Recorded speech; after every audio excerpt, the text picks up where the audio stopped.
Welcome, YouTube family. Another video of the Kevin Strong Show. And in this video, we're going to talk about student loan debt. And for some people, they're going to have that debt for the rest of their life. This article recently came out about a lawyer out of the Seattle, Washington area who was unable to successfully pass the bar. And subsequently, he moved to Albuquerque, New Mexico, I believe in the state of New Mexico, where he ultimately got his ability to practice law. So couldn't pass the bar in Washington, but apparently he passed it in New Mexico and is just struggling. Now he's sniveling and complaining and feels that the segment of the student loan population that addresses, let's just say white collar jobs or highly professional covenant jobs like attorneys, those students who've incurred debt are being forgotten in the discussion when it comes to student loan debt eradication. And he feels as though his student loans should get some love. So we're going to talk about this. I tell people all the time, I'm a strong component of not having student loan debt. If you have the ability, the financial ability to pay for your child's education, in my humble opinion, this is not financial advice. I'm not a CPA or anything like that. I'm just giving you my editorial comment on YouTube, is the following.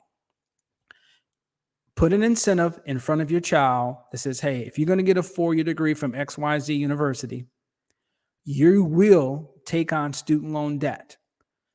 Once you graduate, typically speaking, that first student loan payment is not due until 6 months after you graduate. Before your first payment is due, we will write you a check for the full amount so you don't have any student loan debt. This protects you as the parent of their education. In the event that they don't, or get into the 11th hour and they decide they fell in love, they're getting married and unexpected, for whatever reason, and they do not complete their degree, they're on the hook for that debt. You shouldn't be. If you have the means to pay for your child's education, create an incentive for them to complete the degree, and then you'll pay the debt off. I think that's fair, it's rational. And if the kid has any pushback on something like that, then you have to ask yourself, how committed is the child to his educational process? Okay, without further ado, let's get into the news. This is going to be a good one. Meet the first generation attorney with $347,000 in student debt who can't land a job and says there are a substantial number of people like me that are being forgotten. So basically, here's this guy.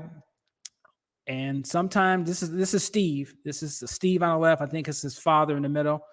And there's an old saying, folks. Sometimes a picture's worth 1,000 words. I'm sorry. I hope you guys don't think I'm being mean, but I mean, come on. This clearly, I am going to add a little editorial comedy here for a second. To me, this totally looks like a beta male, not an alpha male. Okay, a beta male. Okay, but I digress. A little joke. He probably needs to hit some sit-ups or something, but let's get on to the article.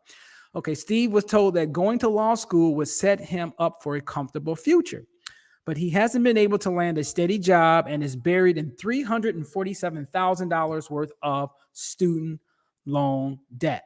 He wants to pay off what he borrowed, but hopes those with law degrees are not dismissed from relief, which is what I said at the top of this video. He wants to be included in that discussion. So it's kind of like a two-headed coin. You ever heard that saying, hey, I'm going to flip this coin. If it lands on heads, I win. But if it lands on tails, you lose. Hence the verbiage two-headed coin. So people want it both ways. This guy clearly said that he embarked on a law degree because he was told that it would open up so many opportunities, make him wealthy, and he wouldn't have to worry about money. Since that hasn't worked out for him, now all of a sudden he wants to feel like he was misled and that the taxpayers should be on the hook for a conscious decision that he made. Unbelievable. But hey, the guy graduated from a law school in Seattle, Washington, and sometimes words are worth 1,000. And I'll just leave it at that. Okay, let's get into the background of this guy. After graduating from college and working as a social worker, now 32, okay, he wanted to continue helping people and saw a law degree as the next big step in doing so. Absolutely no jokes now, nothing wrong with that. if you want to pursue a law degree and become an advocate for the poor or something like that, very, very honorable and respectful way to use your law degree. But please understand, for those of you who are in Seattle, you understand what I'm about to say. You're not going to have a house on the lake in Bellevue, Washington, or in Redmond, which the average price in those homes are like 1.5, 1.4 million respectively. There's nothing wrong with that. So just manage your expectations and have realistic ones, right? If you want to be a social worker, great. There's nothing wrong with that. But don't get halfway down the process and then wonder why you can't afford a $600,000 or $700,000 or $800,000 home. Your profession isn't set up for you to make that kind of money. Just understand the economic reality of your profession. And I think a lot of people will be a lot more happier and be able to manage their own expectations. So let's go forward on the article. Now we're talking about how he felt. I grew up in a working class family, and I don't want to wonder when the next meal is going to be. Okay. I don't want to worry about putting food on my plate. In the law school, everyone said that I'll never have to worry about those things. So you see how this is unfolding. And the reason why I'm dissecting all this, he's deflecting accountability from for some external reason, right? People told me that this would work out. I thought going to law school would be the answer to all my financial prayers. But where's the ownership of saying, hey, if I'm going to get a law degree in the Seattle area, find out, I'm sure he found out during his educational process, what type of law do I want to practice? Let's say it's bankruptcy or criminal justice or, whatever. What is the average salary for that particular practice of law in the Seattle area? What is housing in that area? When I get through with law school, and I've got $350,000 worth of student loan debt, what does that payment look like once I add it to all the other monthly expenses that I have? Rent, food, utility, car payment, etc. Adding all of those things up, am I going to be able to have a sustainable, viable quality of life, right? You're just projecting a budget based on future expenses. And the biggest one is this freaking law debt. He didn't mention anything about that. He's just deflecting. People told me this. I thought law school would be about this and not that. There is no accountability. Okay, moving down. So in 2017, he graduated from law school. As I said, $347,000 worth of debt. Steve could no longer afford Seattle rent, so he temporarily moved to Nebraska to live with his fiance's family. Okay. They now live in Albuquerque, New Mexico, where Steve took and passed the bar. Okay, so now he is a licensed attorney in New Mexico, although he couldn't pass the bar in Washington. And they're currently using rental assistance and supplemental nutrition assistance program. Okay, you need some help, homie, because you can't pay your own stuff. All right, so here we go. And this is why I said the beta mill thing. So fiance, really? Can you imagine as a father, this guy coming up to you and asking you for your daughter's hand in marriage, and he had this mentality? How confident would you feel agreeing to something like that? Because this is a mindset, right? This is somebody who had an undergraduate degree, right? 4 years. Then law school is 3 years. So that's 7 years after graduating from high school.